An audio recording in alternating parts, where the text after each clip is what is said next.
Fox 45 News continues to demand answers and solutions for the ongoing juvenile crime crisis being seen not only in Baltimore City, but in counties across the state. In the last few months alone, carjackings and car thefts have been fueling the fire. In Baltimore City, according to the latest crime report so far this year, there have been 309 carjackings and a total of 6,526 auto thefts. That is up 214% from the previous year. And Fox 45 has seen many examples of these violent acts done by juveniles in just the last few weeks. Back on August 2nd, police say 3 teens assaulted a woman and attempted to carjack her in Brooklyn. Later that night, 5 teenagers were arrested after leading police on a chase through Anne Arundel County in a stolen Kia. Last Thursday night in Canton, a man was shot and killed while chasing after a group of suspects who stole his family member's car.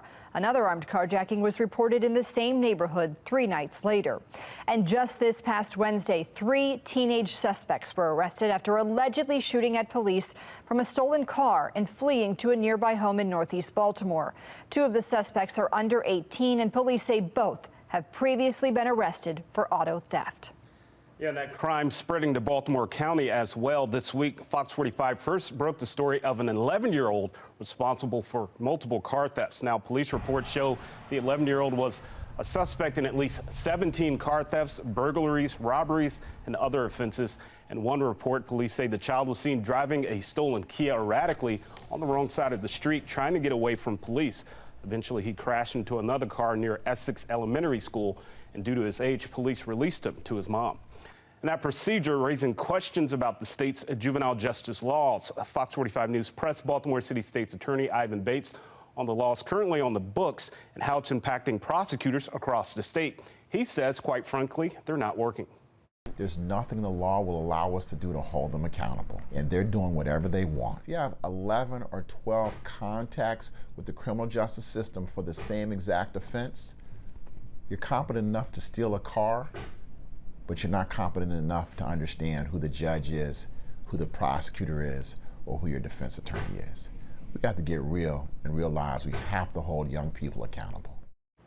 And it's not just Bates raising concern. Several top prosecutors across Maryland are calling for change, saying the juvenile justice system isn't functioning the way it should be.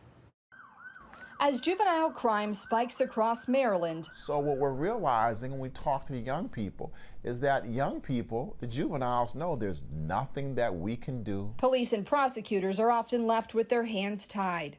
Just this week, a Fox 45 News exclusive report found police arrested an 11-year-old in connection with more than a dozen car thefts across our region.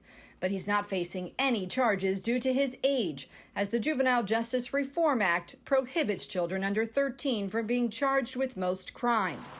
We sent the following questions to every state's attorney in Maryland, asking, what is your initial reaction to the discovery of an 11-year-old allegedly stealing vehicles? Do you feel juvenile crime has decreased since the beginning of summer? Are you seeing the same repeat juvenile offenders committing car thefts and other crimes? And do you believe now is the time to call for a special session?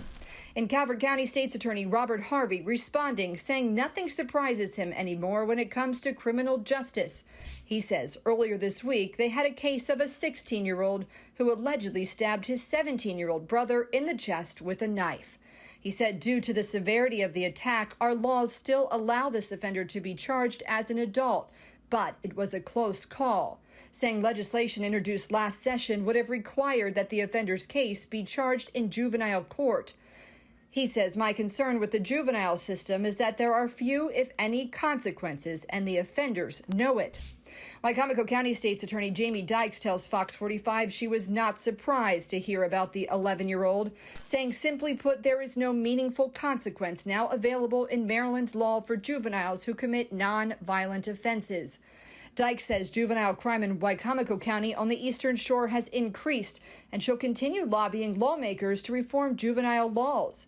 She believes it's time for a special session, saying children's lives are at stake. If nothing is done, more children will die and more children will fall prey to the realities and consequences of bad legislation. Saying, I fear that lawmakers will not hold a special session because doing so could be perceived as an admission that they got it wrong. It's clear the situation in Baltimore County isn't isolated, as statewide leaders. We're living in a time where unfortunately legislators, lawmakers, have decided that it's better to support the lawbreakers rather than those who are enforcing the law. Are noticing a disturbing trend among juveniles and aren't keeping quiet about it any longer. They know that, nothing's really going to happen to them if they keep their crime in a certain limit of types of crime. Well, if you feel you're not being heard, we want you to contact your lawmakers. We have their phone numbers and email addresses listed right there on your screen. To reach House Speaker Adrian Jones, you can call 410-841-3800. For Senate President Bill Ferguson, the number is 410-841-3600. If you want to connect with other elected leaders who represent you, our website makes it easy. Just go to foxbaltimore.com. You can click the menu at the top left of your screen, and there select lawmakers. You can enter your home address to pull up your elected official at the local, state, or federal level. And that brings us now to our question of the day. Do you think the General Assembly is responsible for the surge in violent juvenile crime? So far, 100% of you who voted say yes.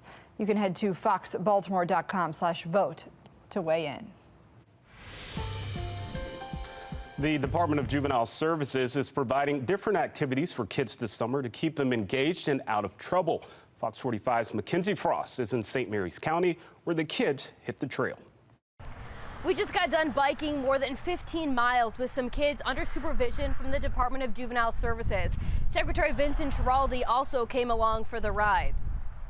It's all part of what's called the Safe Summer Plan. These kids and law enforcement ride together to really build some new relationships. Kids that might be on probation or find themselves in a high-risk situation, it gives us an opportunity to spend time together, humanizes the people that are typically seen as adversarial, and see the advocacy that they want to bring to these kids.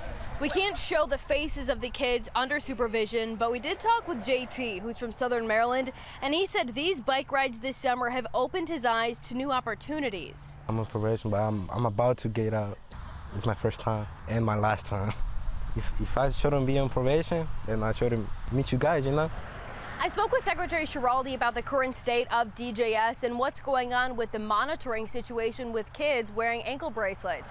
We'll have what he says about that, including what's changing right now, and a story Sunday night. In St. Mary's County, Mackenzie Frost, Fox 45 News. I'm Maxine Stryker. Thanks for watching. Here's another video to watch. Also, take a moment to subscribe to our channel.